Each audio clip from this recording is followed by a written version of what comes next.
ನಮಸ್ಕಾರ, ನಮ್ಮ ಚಾನಲ್ಗೆ ಸ್ವಾಗತ. ನಾನಿವತ್ತು ಇದು ಅಗಸಿ ಹಿಂಡಿ ಅಂತ ಮಾಡ್ತಾಯಿದ್ದೀನಿ. ಅಗಸಿ ಹಿಂಡಿ ಮಾಡ್ತಾಯಿದ್ದೀನಿ. ಉತ್ತರ ಕರ್ನಾಟಕದ ಎಲ್ಲ ಮಾಡ್ತಾರೆ ನೋಡಿ. ಇದು ಫ್ಲ್ಯಾಕ್ಸ್ ಸೀಡ್ಸ್ ಅಂತಾರೆ ನೋಡಿ ಇಂಗ್ಲೀಷಲ್ಲಿ. ಇದು ಚಟ್ನಿ ಪುಡಿ ತುಂಬ ಚೆನ್ನಾಗಿರುತ್ತೆ.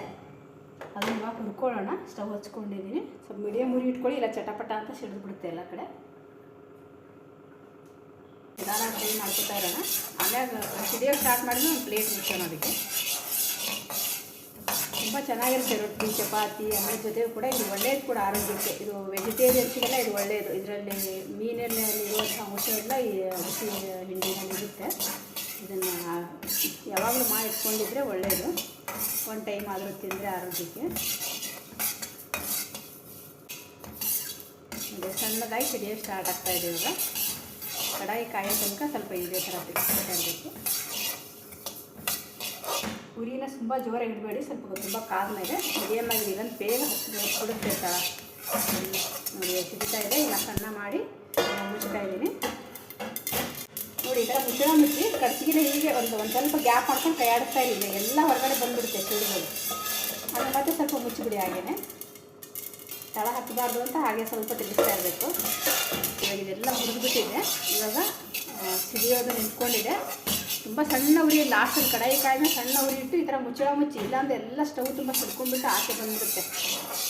ಈ ಥರ ಮಾಡಿ ಆಮೇಲೆ ಸ್ವಲ್ಪ ಕಡಾಯಿ ಆಲ್ರೆಡಿ ಕಾಯ್ದಿದ್ದಿರೋದ್ರಿಂದ ಸ್ಟವ್ ಆಫ್ ಮಾಡ್ಕೊಂಡು ಹಾಗೆ ಸ್ವಲ್ಪ ತಿರುಗಿಸ್ಕೊಂಡ್ಬಿಡಿ. ಎಂಡಲ್ಲಿ ಇನ್ನೊಂದು ಸ್ವಲ್ಪ ಫ್ರೈ ಆಗುತ್ತೆ. ಇದು ಸ್ವಲ್ಪ ಆರಲಿ. ಈಗ ಬಿಟ್ಟಿರೋ ನೀವೇ ತಿರುಗಿಸ್ತಾ ಆಗಾಗ ಸ್ವಲ್ಪ ಬಿಟ್ಬಿಡಿ. ಗಾಳಿ ಆಗಲಿ ಇದು. ಆಮೇಲೆ ಮಿಕ್ಸಿಗೆ ಹಾಕೋಣ. ಇವಾಗ ಇದು ಸ್ವಲ್ಪ ಆರಿದೆ. ಬಿಸಿ ಆರಿದ್ಮೇಲೆ ಮಿಕ್ಸಿಗೆ ಹಾಕ್ಕೊಳ್ಳಿ. ಇದು ಜಾರಿಗೆ ಹಾಕ್ತಾಯಿದ್ದೀನಿ ನಾನು. ಸುರ್ಕೊಂಡ್ಬಿಡ್ತೀನಿ ಕಡಾಯಿನ.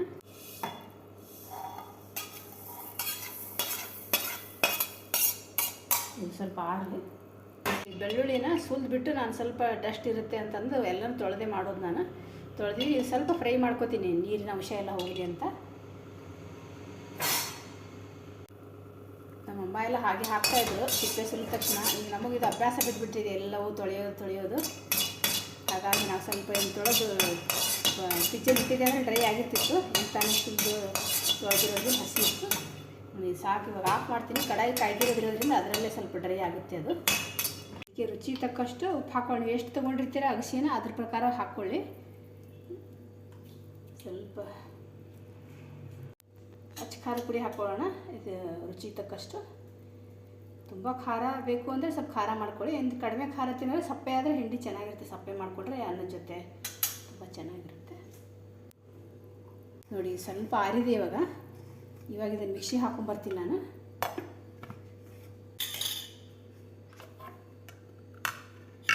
ನೋಡಿ ಇವಾಗ ಒಂದು ರೌಂಡ್ ಹಾಕೊಂಡ್ಬರ್ತೀನಿ. ಮತ್ತು ಇದೆಲ್ಲ ಸೈಡ್ ಬಂದಿರೋದೆಲ್ಲ ಒಳಗೆ ಹಾಕ್ಬಿಟ್ಟು ತುಂಬ ಹುರಿಯೋಕ್ಕೆ ಹೋಗಬೇಡಿ. ತುಂಬ ಹುರಿದ್ರೆ ಹೊತ್ತು ಬಿಡುತ್ತೆ, ಕಹಿ ಬರುತ್ತೆ. ಅದು ಸ್ವಲ್ಪ ನೋಡ್ಕೊಂಡು ಹುರಿ.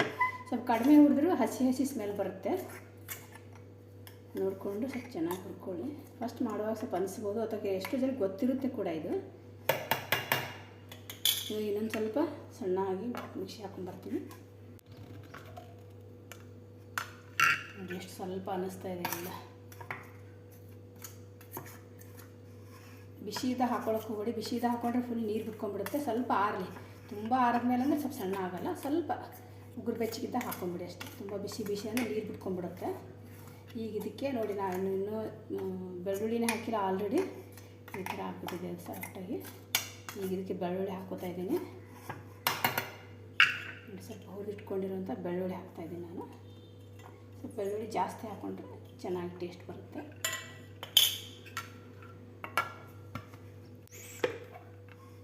ನೋಡಿ ಇದಾಗಿದೆ. ಇವಾಗ ಮಿಕ್ಸಿಗೆ ಹಾಕ್ಬೇಕಾದ್ರೆ ಬಿಸಿಯಾಗಿ ಉಗಿ ಬರುತ್ತೆ. ಅದಕ್ಕೆ ಸ್ವಲ್ಪ ಆರಿಸಿ ಹಾಕ್ಕೊಳ್ಳಿ ಅಂತ ಹೇಳಿದೆ ನಾನು, ನೀರು ಬಿಡದೇ ಇರಲಿ ಅಂತ.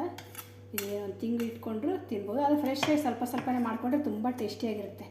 ರೊಟ್ಟಿ ಜೊತೆ, ಅನ್ನದ ಜೊತೆ, ಚಪಾತಿ ಜೊತೆ ತುಂಬ ಚೆನ್ನಾಗಿರುತ್ತೆ. ಇದು ನೋಡಿ ಎಷ್ಟು ಗಮ್ ಅಂತ ಸ್ಮೆಲ್ ಬರ್ತಾಯಿದೆ. ಏನು ಕರಿಬೇವು ಬೇಕಿಲ್ಲ, ಜೀರಿಗೆನೂ ಬೇಕಿಲ್ಲ. ಇದಕ್ಕೆ ಆರೋಗ್ಯಕ್ಕೂ ಕೂಡ ಒಳ್ಳೆಯದು. ಅವಾಗವಾಗ ಮಾಡಿಟ್ಕೊಂಡಿರ್ತಾಯಿರಿ. ಇಷ್ಟ ಆದರೆ ಒಂದು ಲೈಕ್ ಮಾಡಿ, ಸಬ್ಸ್ಕ್ರೈಬ್ ಮಾಡ್ಕೊಳ್ಳಿ, ಶೇರ್ ಮಾಡಿ. ಧನ್ಯವಾದ.